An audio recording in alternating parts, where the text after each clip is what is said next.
அனைவருக்கும் வித்யாபூன் அகாடமி சார்பாக இனிய வணக்கம். மற்றொரு காணொளியில் உங்களை சந்திப்பதில் மிக்க மகிழ்ச்சி. இன்றைக்கி காணொளியில் நம்ம ரெண்டு முக்கியமான விஷயங்களை பற்றி டிஸ்கஸ் பண்ண போகிறோம்.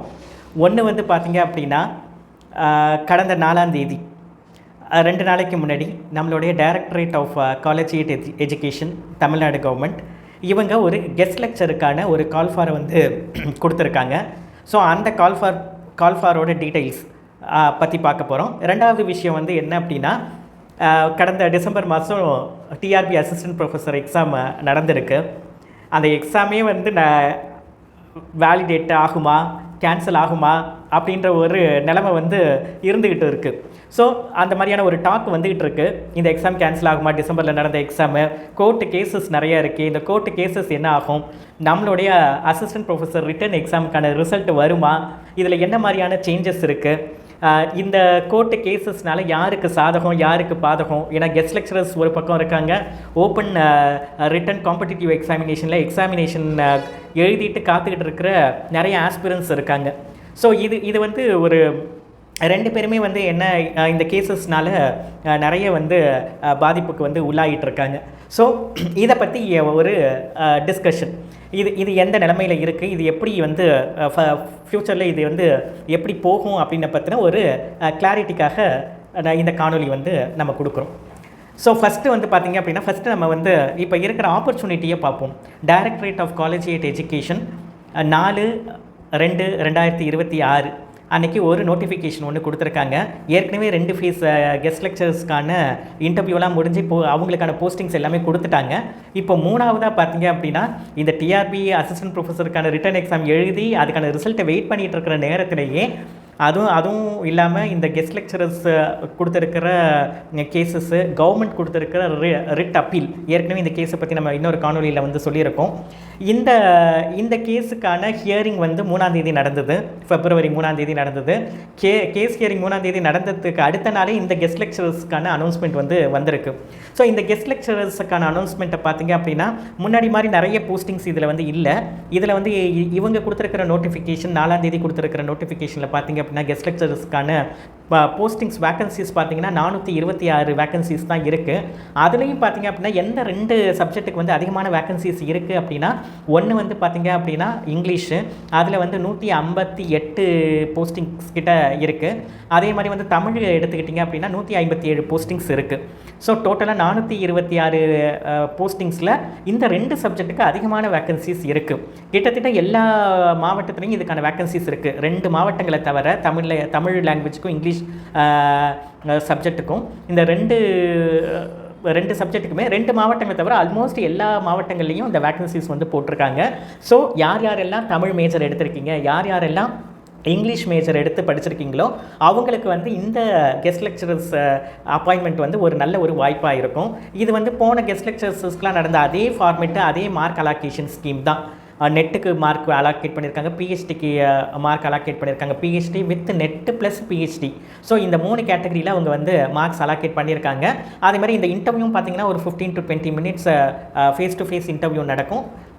டெமோ கிளாஸ் எடுக்க சொல்லுவாங்க. அது மாதிரி சப்ஜெக்ட்ஸ்லேருந்து கொஷின்ஸ் வரும். இது ஈஸியான ஒரு வாய்ப்பு. நீங்கள் ஒரு கவர்மெண்ட் காலேஜில் போய் கெஸ்ட் லெக்சரராக ஒர்க் பண்ணணும்னு நினச்சிங்கன்னா, இந்த வாய்ப்பை இமீடியட்டாக எனக்கு ரெக்குயர்மெண்ட் இருக்குது, நான் போய் ஜாயின் பண்ணணும், இல்லை இந்த ஆப்பர்ச்சுனிட்டி எனக்கு ஃப்யூச்சரில் எனக்கு ஹெல்ப்ஃபுல்லாக இருக்கும் அப்படின்னு நினைக்கிறவங்க இந்த பர்டிகுலர் ஆப்பர்ச்சுனிட்டியை கிராப் பண்ணிக்கலாம். இதுக்கான லாஸ்ட் டேட் பார்த்தீங்க அப்படின்னா 9ஆம் தேதி. அப்ளை பண்ணுறதுக்கு ரொம்ப அவங்க டைம் கொடுக்கல. 4ஆம் தேதி அனௌன்ஸ்மெண்ட் வந்தது.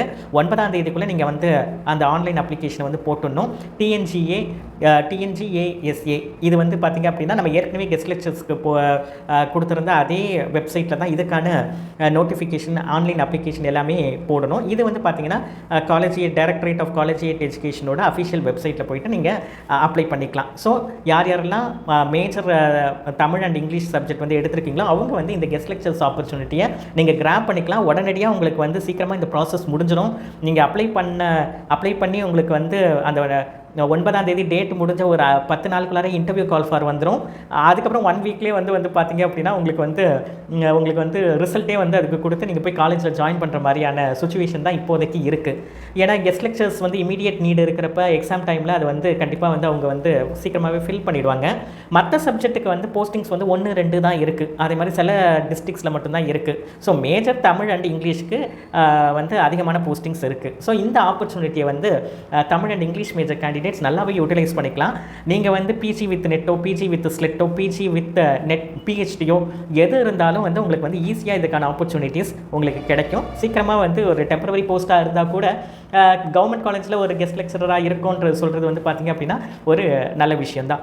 ஸோ இது ஒரு விஷயம். ஸோ அப்ளை பண்ணணும்னு நினைக்கிறவங்க 9th அப்ளை பண்ணிடணும். ஸோ இது ஒரு விஷயம். ரெண்டாவது விஷயம் வந்து நம்மளுடைய கோர்ட்டு கேசஸ். நம்மளுடைய தமிழ்நாடு கவர்மெண்ட் டிஆர்பி நடத்தின அசிஸ்டன்ட் ப்ரொஃபஸர் எக்ஸாமோட ரிசல்ட் எப்போ வரும்? February 2nd வீக்கில் நம்ம வந்து எதிர்பார்த்துருந்தோம். அது வர்றதுக்கும் வாய்ப்பு உண்டு. ஏன்னா வந்து இந்த கேசஸோட ஹியரிங் வந்து முடிஞ்சிருச்சு. இன்னும் வந்து ஃபைனல் ஜட்ஜ்மெண்ட்டை தான் வந்து என்ன பண்ணியிருக்காங்க அப்படின்னா ஒத்தி வச்சுருக்காங்க.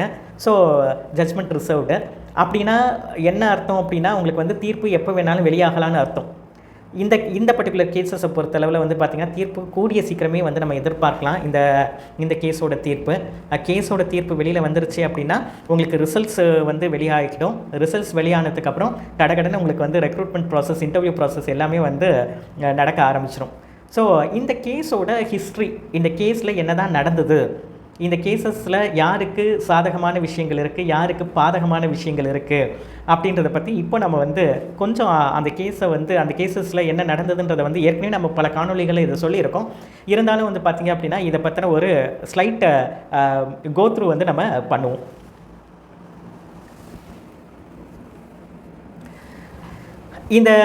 இந்த கேசஸ் எல்லாத்துக்கும் மூல காரணமாக இருந்தது ஒரு government order, GO number 56. GO number 56 இது எப்போ போட்டாங்க அப்படின்னா இது வந்து 2020 இந்த ஜிஓ ஒன்று பாஸ் பண்ணாங்க. GO number 56 guest lecture regularisation scheme. ஆக்சுவலாக கெஸ்ட் லெக்சரர்ஸை வந்து நம்ம வந்து ரெகுலரைஸ் பண்ண முடியாது. ஏன்னா முதலாம் வந்து பார்த்திங்க அப்படின்னா கான்ட்ராக்டில் இருக்கிறவங்க, அதே மாதிரி கெஸ்ட் ஃபேக்கல்ட்டிஸ், கெஸ்ட் லெக்சரர்ஸ் இவங்களெல்லாம் வந்து ரெகுலரைஸ் பண்ணுறதுக்கான இது வந்து ப்ரொவிஷன்ஸ்னால் நிறைய இருந்தது. அதெல்லாம் வந்து ஒரு 10, 15, 20 வருஷத்துக்கு முன்னாடி நிறையவே இருந்தது. ஆனால் இப்போ வந்து லேட்டஸ்ட்டாக சுப்ரீம் கோர்ட் வந்து பல தீர்ப்பில் வந்து என்ன வந்து சொல்லியிருக்காங்க அப்படின்னா கான்ட்ராக்ட் ஃபேக்கல்ட்டிஸு, கெஸ்ட் லெக்சரர்ஸு, அதே மாதிரி வந்து நாட் ஓன்லி இன் டீச்சிங், மற்ற துறைகள்லேயும் கூட கான்ட்ராக்ட்லேயோ இதை மாதிரி வந்து கெஸ்ட் லெக்சர்ஸு, கெஸ்ட் ஃபேக்கல்ட்டிஸோ இப்படி இருக்கிற ஃபேக்கல்ட்டிஸை வந்து ரெகுலரைஸ் பண்ணக்கூடாது. அவங்க ஓப்பன் ரிட்டன் காம்படிட்டிவ் எக்ஸாமினேஷன் வழியாக திரும்பவும் உள்ளே வரணும் அப்படின்றத வந்து கிளியராக வந்து பார்த்திங்க அப்படின்னா நிறைய சுப்ரீம் கோர்ட் கேசஸ் வந்து இதில் இருக்குது. ஸோ இந்த விஷயம் வந்து பார்த்திங்க அப்படின்னா கெஸ்ட் லெக்சரர்ஸை பொறுத்தளவில் இந்த விஷயம் அவங்களுக்கும் தெரியும். இந்த விஷயம் வந்து என்ன அப்படின்னா கெஸ்ட் லெக்சரர்ஸாக அப்பாயிண்ட் ஆகும்போதே கவர்மெண்ட்டில் கிளியராக வந்து அவங்க கொடுத்துட்றாங்க. உங்களுக்கு நோட்டிஃபிகேஷனில் ஆரம்பித்து அவங்க ஜாயினிங் பண்ணுற போது கூட வந்து என்ன அப்படின்னா இப்போ லேட்டஸ்ட்டாக நடந்த கெஸ்ட் லெக்சரர்ஸில் கூட டிக்ளரேஷன் வந்து கேண்டிடேட்ஸ்ட்டை வாங்கணும்னு சொல்லியிருக்காங்க. இது வந்து டெம்பரவரி போஸ்ட்டு 11 மாதம் தான், ரெகுலர் போஸ்ட் வரும்போது இந்த போஸ்ட் வந்து வேனிஷ் ஆகிடும். இது எல்லாமே தெரிஞ்சு தான் கெஸ்ட் லெக்சரர்ஸ் வந்து அந்த போஸ்ட்டுக்கு போகிறாங்க. அப்படி இருக்கக்கூடிய சூழ்நிலையில் வந்து இதை வந்து ரெகுலரைஸ் பண்ணணுன்றது வந்து எந்த ஒரு லீகாலிட்டி இல்லை. இதில் வந்து எத்திக்கல் கன்சிடரேஷன் மட்டும்தான் இருக்கே தவிர லீகலாக இதில் வந்து பண்ணியே ஆகணும் அப்படின்ற கட்டாயம் எதுவுமே கிடையாது. ஈவன் வந்து கெஸ்ட் லெக்சரர்ஸ்க்கு வந்து பார்த்திங்க அப்படின்னா 11 மாதம் தான் கொடுக்குறாங்க, 12 மாதம் கிடையாது. ஏன்னா 12 மாதம்னா அது 1 வருஷம் ஆகிடும். சர்வீஸ் கண்டினியூஸாக வந்துடும். கண்டினியூஸாக வரும்போது அந்த கான்ட்ராக்ட் ஃபேக்கல்ட்டிஸ் கண்டினியூஸ் சர்வீஸ்க்கான எக்ஸ்பீரியன்ஸை வந்து அவங்க வந்து கேட்பாங்க. எக்ஸ்பீரியன்ஸ் சர்டிஃபிகேட் கொடுங்கன்னு. கெஸ்ட் லெக்சரர்ஸ், கெஸ்ட் ஃபேக்கல்ட்டிக்கு எக்ஸ்பீரியன்ஸ் சர்டிஃபிகேட்டே ஃபஸ்ட்டு பெரும்பாலான யூனிவர்சிட்டிஸில் இஷ்யூ பண்ணுறது கிடையாது. அதே மாதிரி வந்து இஷ்யூ பண்ணுன்ற நெசசிட்டியும் கிடையாது. ஏன்னா அது வந்து பார்த்திங்க அப்படின்னா ஹானரிடியம் பேஸ்டு, அதை வந்து சேலரின்னு கூட சொல்ல மாட்டாங்க. கெஸ்ட் லெக்சரர்ஸ்க்கு கொடுக்குறது சேலரி கிடையாது, அது வந்து ஹானரேரியம். அந்த மாதிரியான இதில் தான் வந்து உங்களுக்கு வந்து அவங்களுக்கு கொடுக்குற அமௌண்ட்டே வந்து பார்த்திங்க அப்படின்னா அப்படி தான் இருக்கும். ஸோ இதுதான் கெஸ்ட் ஃபேக்கல்ட்டி, கெஸ்ட் லெக்சர்ஸ்க்கான அந்த போஸ்ட்டுக்கான தன்மை வந்து இதுதான். ஸோ லீகலாக வந்து கெஸ்ட் லெக்சரர்ஸை வந்து கெஸ்ட் ஃபேக்கல்ட்டிஸ் கான்ட்ராக்ட் ஃபேக்கல்ட்டிஸை வந்து ரெகுலரைஸ் பண்ணக்கூடாது அப்படின்றது வந்து பார்த்திங்க அப்படின்னா அதுக்கான லாஸ் எல்லாமே இருக்குது.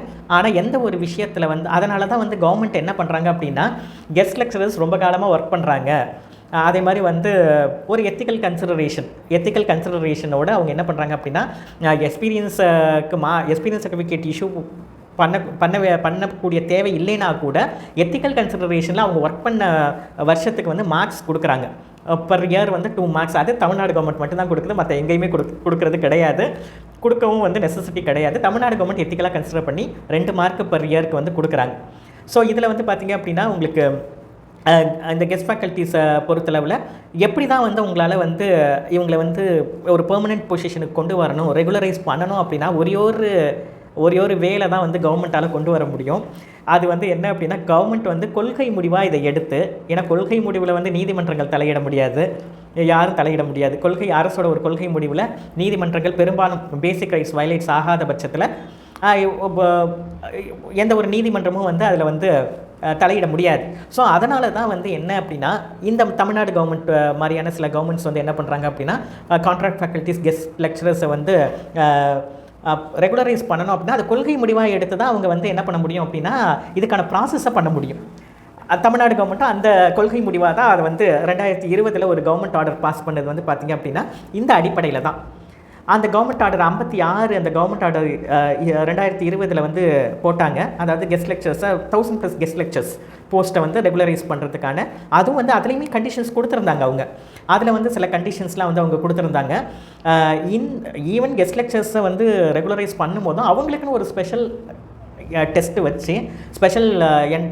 வச்சு அதுக்கப்புறம் வந்து யூஜிசி குவாலிஃபிகேஷனை பார்த்துட்டு இந்த அடிப்படையில் தான் வந்து அவங்க வந்து ரெகுலரைஸ் பண்ணலாம் அப்படின்ற ஒரு அந்த கவர்மெண்ட் ஆர்டரில் கொடுத்துருந்தாங்க. அப்பையும் கூட ஒரு ஸ்பெஷல் டெஸ்ட் கண்டக்ட் பண்ணணும், மற்ற கண்டிஷன்ஸ் எல்லாம் கொடுத்து தான் வந்து ரெகுலரைஸ் பண்ணணும் அப்படின்ற ஒரு கவர்மெண்ட் ஆர்டரை 2020 ஏடிஎம்கே கவர்மெண்ட் இருக்கும்போது அந்த ஒரு ஆர்டர் பாஸ் ஆனது. அதுக்கப்புறம் நமக்கு கொரோனா சுச்சுவேஷன் ஒன்று வந்துருச்சு, அதுக்கப்புறம் வந்து எலெக்ஷன்ஸ் வந்துருச்சு, ஆட்சி மாற்றம் ஏற்பட்டுருச்சு. அதோட அந்த ப்ராசஸ் வந்து என்னென்னா கண்டினியூ ஆகலை. இந்த ப்ராசஸ் கண்டினியூ ஆகாமல் ஸ்டாப் ஆகிடுச்சு. அடுத்து வந்து பார்த்திங்க அப்படின்னா நியூவாக வந்த கவர்மெண்ட் வந்து இன்னொரு கவர்மெண்ட் ஆர்டர் பாஸ் பண்ணாங்க. அந்த government order number GO number 247.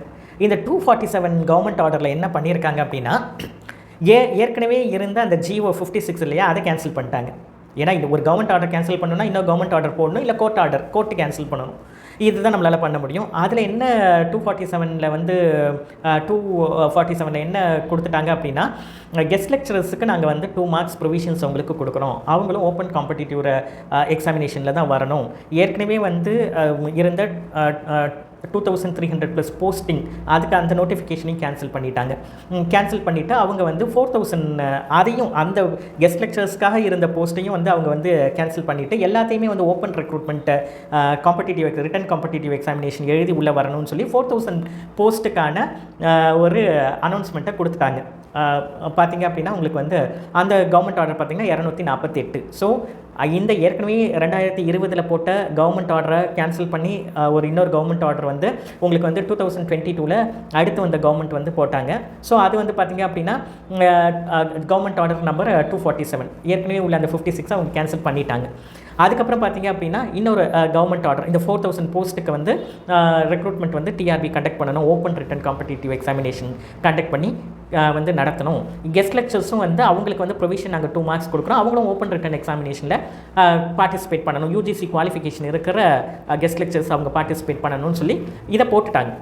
அதனால தான் நமக்கு வந்து 2024 அந்த கவர்மெண்ட் ஆர்டரை பேஸ் பண்ணி தான் நமக்கு 4000 போஸ்ட்டு ப்ளஸ் 4000 போஸ்ட்டு போட்டு நமக்கு 2024 மிட்டில் அனௌன்ஸ்மெண்ட் வந்தது. இப்போ அந்த அந்த அந்த அந்த கவர்மெண்ட் ஆர்டர் இவங்க குவாஷ் பண்ண கவர்மெண்ட் ஆர்டரை எதிர்த்து தான் கெஸ்ட் லெக்சர்ஸ் வந்து அவங்க வந்து கோர்ட்டில் கேஸ் போட்டாங்க. ஸோ கோர்ட்டில் சிங்கிள் ஜட்ஜ் என்ன பண்ணாங்க அப்படின்னா இந்த 56 வந்து நீங்கள் கவர்மெண்ட் ஆர்டர் 56 ரெகுலரைஸ் பண்ணி போட்ட 56 நீங்கள் கேன்சல் பண்ணது வந்து அவங்களுக்கான ரெகுலரைசேஷன் ப்ராசஸை முடிக்காமல் இதை நீங்கள் வந்து கேன்சல் பண்ணது வந்து மிட்டில் இருக்கும்போது அந்த ப்ராசஸ் மிட்டில் இருக்கும்போது இன்னொரு ரெக்ரூட்மெண்ட் பாலிசியை நீங்கள் வந்து அவங்களுக்குள்ள மிட் ஆஃப் தி ப்ராசஸில் நீங்கள் மாற்ற முடியாதுன்னு சொல்லி அந்த 56 குவாஷ் பண்ண கவர்மெண்ட் ஆர்டரை கோர்ட்டு கேன்சல் பண்ணிட்டாங்க. ஸோ கவர்மெண்ட் இந்த சிங்கிள் ஜட்ஜ் ஆர்டரை எதிர்த்து தான் ரிட் அப்பீல் வந்து அவங்க வந்து போட்டிருக்காங்க. அந்த ரிட் அப்பீலோட ஹியரிங் தான் இப்போ நமக்கு வந்து இந்த ஜனவரி 28/1/2026 அன்னைக்கு ஹியரிங்க்கு வந்தது. ஸோ இந்த ரிட் அப்பீல் வரும்போது 2 நீதிபதிகள் அடங்கிய அந்த டிவிஷன் பெஞ்சு அவங்க வந்து என்ன பண்ணியிருக்காங்க அப்படின்னா, இது அந்த அந்த அந்த ஹியரிங்கில் தான் 2-3 ஹிண்ட் வந்து நமக்கு கிடைக்கிது.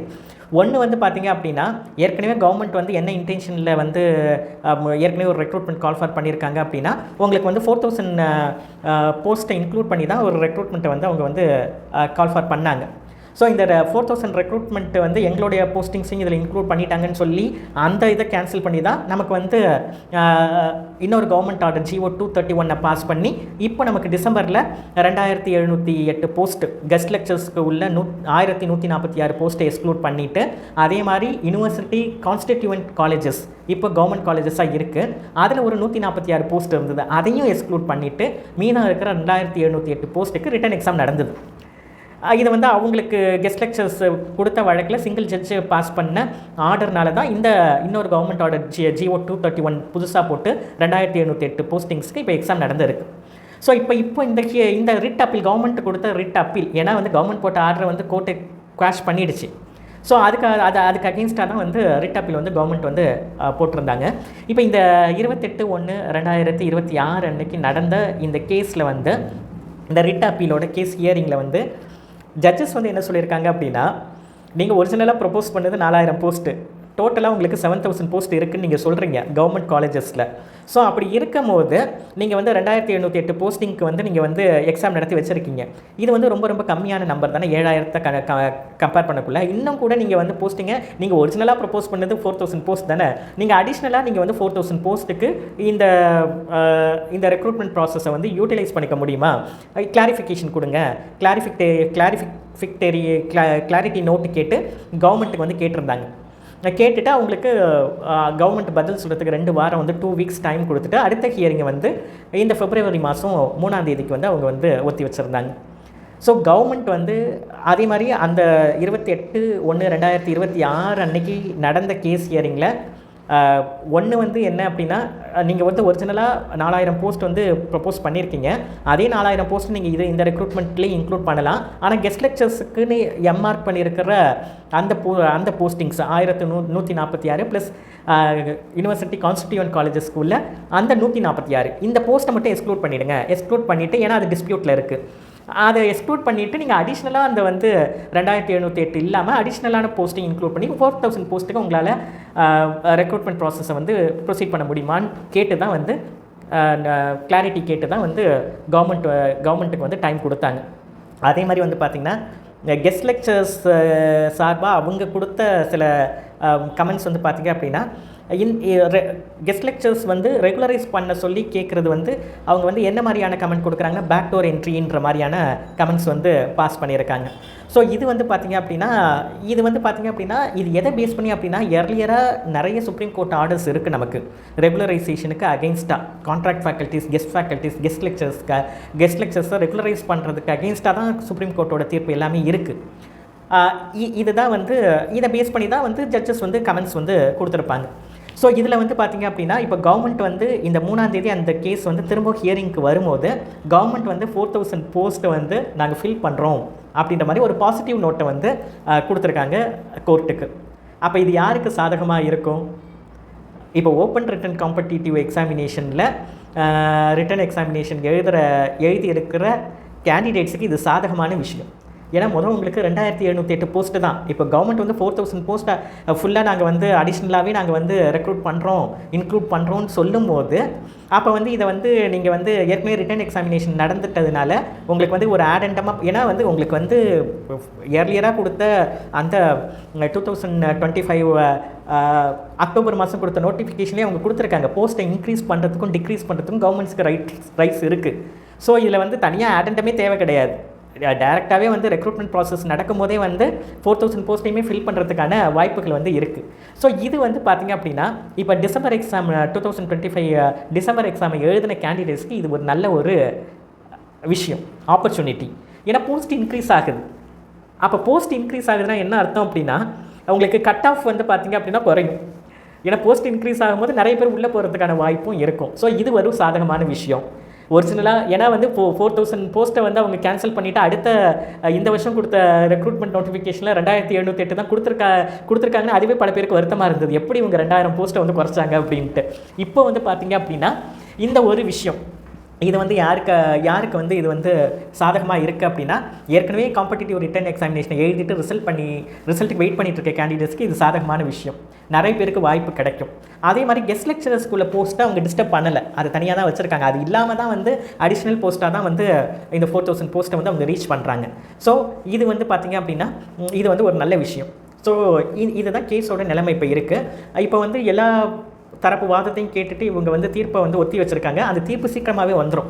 ஏன்னா இது ரெக்ரூட்மெண்ட் ப்ராசஸ், எலெக்ஷன் அனௌன்ஸ்மெண்ட் வர்றதுக்கு முன்னாடியே வந்து சில விஷயங்களை பண்ணி ஆகணும். ஸோ அதனால் இதில் வந்து தீர்ப்பு வந்து சீக்கிரமாகவே வந்துடும். இன்டர்வியூவும் சீக்கிரமாகவே நடக்கும். அதே மாதிரி எலெக்ஷனை பொறுத்தளவில் உங்களுக்கு வந்து ஏப்ரல் மேக்குள்ளார வந்து எலெக்ஷனை கண்டக்ட் பண்ணி ஆகணும். ஏன்னா மேவோட கவர்மெண்ட்டோட டேர்ம் முடியுது. ஸோ அப்போ வந்து மேக்குள்ளார எலெக்ஷன்ஸ் எல்லாமே முடிஞ்சிடும். ஏப்ரல் மேக்குள்ளார எலெக்ஷன்ஸ் ப்ராசஸ் முடிஞ்சிடும். கோட் ஆஃப் கான்டாக்ட் வந்து பார்த்திங்க அப்படின்னா எலெக்ஷன் நடக்கிற டேட்டுக்கு ஒரு 5 to 6 வீக்ஸ்க்கு முன்னாடியே எலெக்ஷன் டேட் அனௌன்ஸ் பண்ணிடுவாங்க. அதுலேருந்து கோட் ஆஃப் கான்டாக்ட் வந்துடும். அப்போ பார்த்திங்கன்னா பிப்ரவரி எண்டு இல்லை மார்ச்சில் கோட் ஆஃப் கான்டாக்ட் வந்துடும். ஆனால் கோட் ஆஃப் கான்டாக்ட் வந்தால் கூட இது ஏற்கனவே வந்து நடந்துகிட்டு இருக்கிற ரெக்ரூட்மெண்ட் ப்ராசஸ்ன்றதுனால ரிசல்ட் அனௌன்ஸ் பண்ணுறதோ இன்டர்வியூ நடக்கிறதுலையோ போஸ்டிங்ஸ் போடுறதுலையோ எந்த வித தொய்வும் இருக்காது. அது வந்து ஸ்டாப் ஆகாது. ஏன்னா நியூ ரெக்ரூட்மெண்ட்டு ஒரு நியூ அனௌன்ஸ்மெண்ட் கொடுக்குறது தான் வந்து கோட் ஆஃப் கான்டாக்டுக்கு கீழே கொடுக்கக்கூடாது.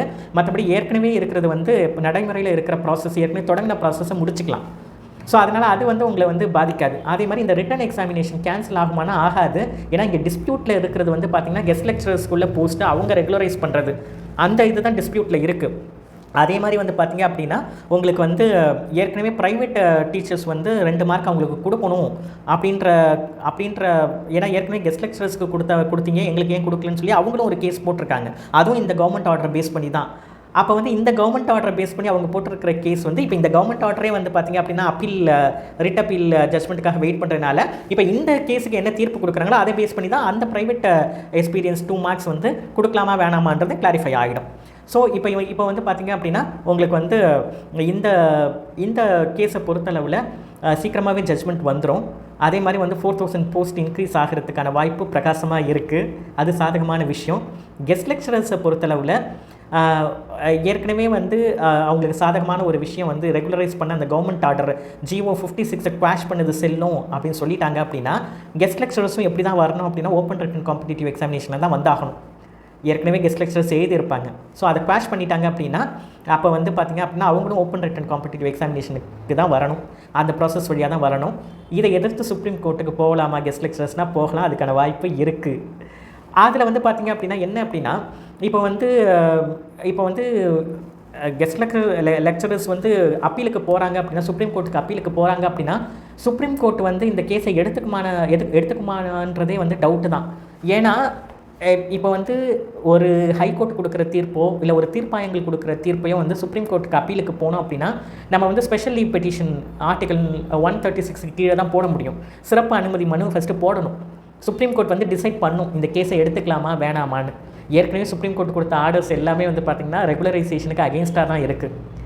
அதுவும் இல்லாமல் ஒரு உயர்நீதிமன்றம் கொடுக்குற தீர்ப்போ இல்லை ஒரு தீர்ப்பாயங்கள் கொடுக்குற தீர்ப்போ வந்து எப்போ வந்து சுப்ரீம் கோர்ட் வந்து அவங்க விசாரணைக்கு எடுப்பாங்க அப்படின்னா ஆர்டிகல் 14 and 16 இந்த பர்டிகுலர் கேஸை பொறுத்தளவில் அது வயலேட் ஆனால் மட்டும்தான் சுப்ரீம் கோர்ட் இன்டர்ஃபியர் ஆவாங்க. ஃபண்டமெண்டல் ரைட்ஸ் வந்து ஹைகோர்ட் கொடுத்த தீர்ப்பால் பாதிக்கப்படுது அப்படின்னா இந்த மாதிரி கான்ஸ்டிடியூஷன் வயலேஷன் இருந்தால் மட்டும்தான் சுப்ரீம் கோர்ட் வந்து ஹைகோர்ட்டு கொடுக்குற தீர்ப்பையோ இல்லை தீர்ப்பாயங்கள் கொடுக்குற தீர்ப்பையோ வந்து மேல்முறையீட்டுக்கு எடுத்துக்கும். இல்லைனா ஹைகோர்ட் கொடுக்குறதோ தீர்ப்பாயங்கள் கொடுக்குற தீர்ப்புலையோ சுப்ரீம் கோர்ட் தலையிட மாட்டாங்க. ஸோ இந்த கேஸை பொறுத்தளவில் எங்கேயுமே வயலேஷன் கிடையாது, எங்கேயுமே ரூல் வயலேஷன் கிடையாது. ஆர்டிகல் 14 and 16 என்ன சொல்லுது அப்படின்னா இந்த கேஸை பொறுத்தளவில் ஈக்குவல் ஆப்பர்ச்சுனிட்டி பாதிக்கப்படுதான்னு ஃபஸ்ட்டு பார்க்கணும். எம்ப்ளாய்மெண்ட்டில் ஈக்குவல் ஆப்பர்ச்சுனிட்டி பாதிக்கப்படுதா இல்லையா, அதுதான் இங்கே டிஸ்பியூட்டு. அதே மாதிரி வந்து ஃபண்டமெண்டல் ரைட்ஸ் பாதிக்கப்படுதா இல்லையா, இதுதான் ஆர்டிகல் 14 and 16 வயலேட் ஆகுதானா இந்த கேஸில் வயலேட் ஆகலை. எல்லாமே வந்து கெஸ்ட் லெக்சரர்ஸ் அப்பாயிண்ட் பண்ணுறதுக்கு முன்னாடியே எல்லா விஷயங்களுமே கெஸ்ட் லெக்சரர்ஸ்க்கு நேச்சர் ஆஃப் தி ஜாப் எல்லாமே தெரியும். எத்திக்கலாக வந்து பார்த்திங்க அப்படின்னா கெஸ்ட் லெக்சரர்ஸ் போஸ்ட்டோட நேச்சரே இப்படி தான். நானுமே கெஸ்ட் லெக்சரர்ஸாக வந்து பல காலேஜஸில் ஒர்க் பண்ணியிருக்கேன், சென்ட்ரல் யூனிவர்சிட்டிஸில் ஒர்க் பண்ணியிருக்கேன். நேச்சரே இப்படி தான், எக்ஸ்பீரியன்ஸ் சர்டிஃபிகேட்டை கூட கொடுக்க மாட்டாங்க. ஸோ அது இந்த ஜாபோட நேச்சர். ஆனால் என்ன அப்படின்னா மற்ற யூனிவர்சிட்டிஸில் பே அதிகமாக இருக்கும், கெஸ்ட் லெக்சர்ஸ்க்கான பே அதிகமாக இருக்கும். பட் தமிழ்நாடு கவர்மெண்ட்டை பொறுத்தளவில் கம்மியாக தான் பே பண்ணுறாங்க. அதனால தான் எத்திக்கலாக கன்சிடர் பண்ணி அவங்களுக்கு வந்து மார்க்ஸ் கொடுக்குறாங்க. ஸோ இதுதான் அந்த போஸ்ட்டோட நேச்சர். அப்படி இருக்கிற பட்சத்தில் சுப்ரீம் கோர்ட் வந்து அப்பீலுக்கு கெஸ்ட் லெக்சரர்ஸ் போனாலுமே கூட இந்த கேஸை வந்து அவங்க விசாரணைக்கு எடுத்துப்பாங்களான்றது கொஷின் மார்க் தான். அப்படியே எடுத்துக்கிட்டாலும் இது சாதகமான தீர்ப்பு வருமானது அதுவும் வந்து பார்த்திங்க அப்படின்னா ஒரு பிரகாசமான வாய்ப்பு கிடையாது அதுக்கு. ஏன்னா எங்கேயுமே லா வயலேட் ஆகலை. ஏற்கனவே கொடுத்துருக்கிற கைட்லைன்ஸு, ஏற்கனவே இருக்கிற சட்டங்கள் இதெல்லாம் வச்சு பார்க்கும்போது ரெகுலரைசேஷன்ன்றது வந்து ரொம்ப ரொம்ப ரேர் தான். அது வந்து கவர்மெண்ட் வந்து ஓகே நாங்கள் வந்து கவர்மெண்ட் பாலிசி படி நாங்கள் வந்து கொள்கை முடிவாக இதை எடுத்திருக்கோம் கொடுக்கலான்னு கவர்மெண்ட் ஒரு ப்ளீஸிங்கான ஒரு அப்ரோச்சில் இருந்தது அப்படின்னா அதுக்கான வாய்ப்புகளும் இருக்கும். ஆனால் இந்த கேஸ் வந்து இப்போ நடந்துக்கிட்டு இருக்கிற ரிசல்ட்டை வெளியிடுற ப்ராசஸ்ஸு இது எதையுமே அஃபெக்ட் பண்ணாது. இப்போ வந்து முடிவை கூட வந்து டிஆர்பி வெளியிடலாம். கோர்ட்டு கேஸ் வந்து என்ன அப்படின்னா கோர்ட்டு கேஸ் படி தான் வந்து இந்த ரிசல்ட் வந்து இருக்கும். ஸோ ரிசல்ட் வந்த உடனே வந்து இந்த கேஸஸ்க்கான இது எல்லாமே கிளியர் ஆகிடும். அதே மாதிரி ரிசல்ட் வந்து டிஆர்பி வந்து சீக்கிரமாகவே கொடுத்துருவாங்க. ஈவன் சுப்ரீம் கோர்ட்டுக்கு அப்பீலுக்கு போனால் கூட ரிசல்ட்டை வெளியிடுறதுல எந்த ஒரு தொய்வும் வந்து இருக்காது. ஸோ இதுதான் இந்த கேஸோட நிலைமை. ஸோ பிப்ரவரி எண்டுக்குள்ளார நம்ம வந்து என்ன எதிர்பார்க்கலாம் அப்படின்னா இதுக்கான ரிசல்ட் வெளியில் வந்து அடுத்த கட்ட இன்டர்வியூ நடக்கும்ன்றது வந்து நம்ம எதிர்பார்க்கலாம். ஏன்னா கவர்மெண்ட் வந்து அதில் வந்து ரொம்ப ஸ்ட்ராங்காக இருக்கும்போது இந்த வெளிவர தீர்ப்பு சீக்கிரமாகவே வந்துடும் தான் வந்து நம்ம வந்து நம்பிக்கை வைக்கணும். ஏன்னா வந்து எல்லா ஹியரிங்ஸும் முடிஞ்சிருச்சு, ரெக்ரூட்மெண்ட் ப்ராசஸ் எழுதி கேண்டிடேட்ஸ் வெயிட் பண்ணிகிட்ருக்காங்க டிசம்பரில். அதே மாதிரி இங்கே வந்து எக்ஸாமில் எந்த டிஸ்பியூட்டும் இல்லை. எக்ஸாமை எப்போ கேன்சல் பண்ண முடியும் அப்படின்னா எக்ஸாமில் ஒரு லா வயலேஷன் இருக்குது, எக்ஸாமில் மால் ப்ராக்டிஸ் இருக்குது அப்படின்னா மட்டும்தான் எக்ஸாமை கேன்சல் பண்ண முடியும். இல்லைன்னா ஒரு காம்படிட்டிவ் எக்ஸாமினேஷனை கேன்சல் பண்ணவே முடியாது. ஸோ அதனால் இந்த ரிட்டன் எக்ஸாமை வந்து கேன்சல் ஆகுன்ற பயம் வந்து யாருக்குமே வந்து வேணாம். ஸோ இதுதான் இந்த காணொலியில் நம்ம சொல்ல நினச்ச பல விஷயங்கள். ஸோ நம்பிக்கையோடு இருப்போம். கூடிய சீக்கிரமே வந்து ரிசல்ட் வெளியில் வரும், இன்டர்வியூ ப்ராசஸும் வந்து நடக்கும், கோர்ட்டோட கேஸும் சீக்கிரமாக வந்து தீர்ப்பு வரும்ன்றதை நம்ம நம்புவோம். மீண்டும் மற்றொரு காணொலியை சந்திப்போம். நன்றி, வணக்கம்.